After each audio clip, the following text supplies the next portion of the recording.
দেখিয়েছি শেখ হাসিনার রাজনীতির কূটকৌশল ছিল সংখ্যালঘুদেরকে রাতের অন্ধকারে কান্নাগিনী হয়ে ছবল মারত, দিনের আলোতে ওঝা হয়ে ঝাড়তে আসতো। আমি রানা দাশগুপ্তকে জিজ্ঞেস করবো, হিন্দু বৌদ্ধ খ্রিস্টান ঐক্য পরিষদ আপনারা কি আমাকে হিন্দু ধর্ম থেকে পরিত্যক্ত ঘোষণা করছেন? ওই আপনি কি কন্ডেম করছেন? করেন নাই। আপনি কি গোপনে অনেকটা টেলিফোন করে সমবেদনা জানাইছেন? জানান নাই। নিপুণকে যে মাথা ফাটালো, তাকে অর্ধমিত অবস্থায় নিয়ে আসলো, ওর মেয়ে অপর্ণাকে মাথা ফাটালো, ওটা কি সনাতন ধর্মের লোক না? আসসালামু আলাইকুম বন্ধুরা, আশা করি সবাই ভালো আছেন। আল্লাহর অশেষ রহমত, আমিও ভালো আছি। শুরুতে যে ভিডিওটি দেখলেন, আজকের ভিডিওটি খুবই গুরুত্বপূর্ণ। আশা করি শুরু থেকে শেষ পর্যন্ত আমাদের সাথেই থাকবেন। বাংলাদেশ হিন্দু বৌদ্ধ খ্রিস্টান ঐক্য পরিষদের একটি প্রোগ্রামে বিএনপি নেতা গয়েশ্বর চন্দ্র রায় বলেছেন যে, আমি রানা দাশগুপ্তের কাছে প্রশ্ন রাখতে চাই যে আমার ও আমার পুত্রবধূ উপরে যে বারবার নির্মম নির্যাতন হয়েছে, হামলা হয়েছে, আমাদের বাড়িঘরে হামলা হয়েছে, মামলা হয়েছে, কখনোই কিন্তু আপনারা এই হিন্দু বৌদ্ধ খ্রিস্টান ঐক্য পরিষদের পক্ষ থেকে আমাদেরকে মিনিমাম একটু ফোন করেও সহকর্মিতা জানাননি এবং আমাদের কোনো খোঁজখবর রাখেননি। কেন? আমরা কি সংখ্যালঘু না? আমরা কি এদেশের হিন্দু না? তো বন্ধুরা, এই ব্যাপারে তিনি আরো যে বক্তব্য রেখেছে বা কথাগুলো বলেছেন, চলুন আমরা বিষয়টি তার মুখ থেকেই শুনে আসি। আমি কতবার আঘাতপ্রাপ্ত হয়েছি, কতবার জেলে গেছি, আমার বাড়ি কতবার আক্রমণের শিকার হয়েছে, কতবার ভাঙছে। আমার এই বয়সে, এখন 76-75 বছর বয়সে 29 জুলাই সাপ পিটানোর মতো পিটে আমাকে রাস্তায় ফেলে আসছে। আমার কোন হিন্দু ভাই আমাকে সংবর্ধনা জ্ঞাপন করছেন? কি অপরাধ আমার? আমি রানা দাশগুপ্তকে জিজ্ঞেস করবো, হিন্দু বৌদ্ধ খ্রিস্টান ঐক্য পরিষদ আপনারা কি আমাকে হিন্দু ধর্ম থেকে পরিত্যক্ত ঘোষণা করছেন? ওই আপনি কি কন্ডেম করছেন? করেন নাই। আপনি কি গোপনে অনেকটা টেলিফোন করে সমবেদনা জানাইছেন? জানান নাই।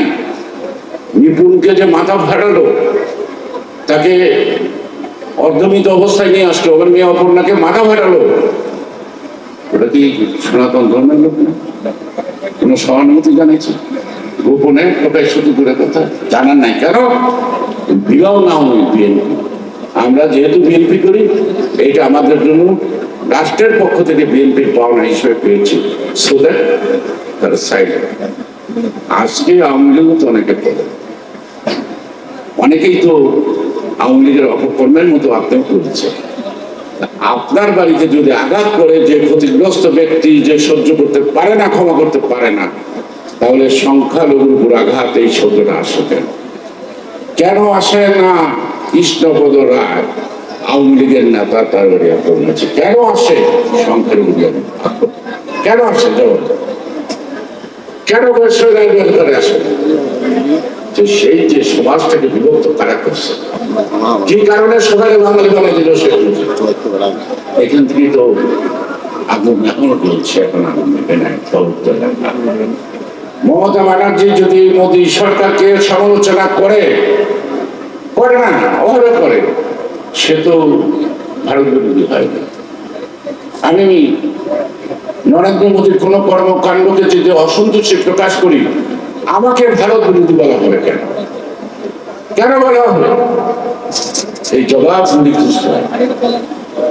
অর্থাৎ হিন্দুদের সুবিধা ভারতকে সন্তুষ্ট করার জন্য তারা এই মাঝে মাঝে এই অত্যাচার করে।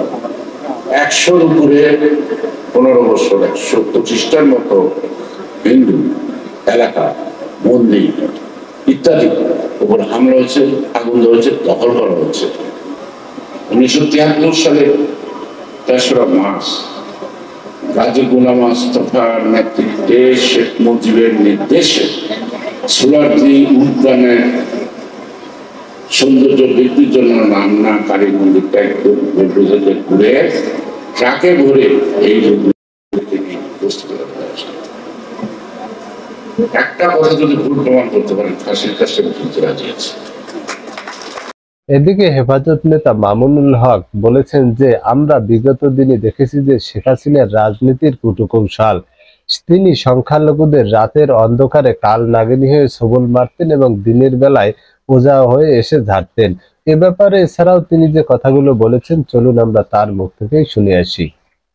আমরা দেখিয়েছি শেখ হাসিনার রাজনীতির কূটকৌশল ছিল সংখ্যালঘুদেরকে রাতের অন্ধকারে কান্নাগিনী হয়ে ছবল মারত, দিনের আলোতে ওঝা হয়ে ঝাড়তে আসতো। এটা ছিল শেখ হাসিনার কৌশল। এদেশের হিন্দুদের উপর নির্যাতন করতো শেখ হাসিনার হেলমেট লীগ। এদেশের হিন্দুদের বাড়ি ঘর কেড়ে নিত শেখ হাসিনার হাতুড়ি লীগ। যখন তারা পালিয়ে গেল, একটা দেশের মিডিয়া তারা মায়াকাণ্ড শুরু করলো, বলতে লাগলো বাংলাদেশে নাকি সংখ্যালঘু নির্যাতন হয়। বাংলাদেশের আলেম সমাজ, ইমাম সমাজ, এদেশের ইসলাম প্রিয় জনতা এক মাস পর্যন্ত হিন্দুদের মন্দির, বৌদ্ধদের পাগোডা, খ্রিস্টানদের গির্জার সামনে দাঁড়িয়ে পাহারাদারি করেছে। বিগত আগস্ট বিপ্লবের পর থেকে গোটা বাংলাদেশের একজন হিন্দু বা বৌদ্ধ বা খ্রিস্টানের উপর কোন নির্যাতনের নজির নাই। আমরা আগামী দিনেও বাংলাদেশে সম্প্রীতির এই অনন্য দৃষ্টান্ত ধরে রাখবো। এই বাংলাদেশ মুসলমানের, এই বাংলাদেশ হিন্দুদের, এই বাংলাদেশ বৌদ্ধদের, এই বাংলাদেশ খ্রিস্টান ধর্ম বর্ণ নির্বিশেষে সকলের ভিন্ন বাংলাদেশ।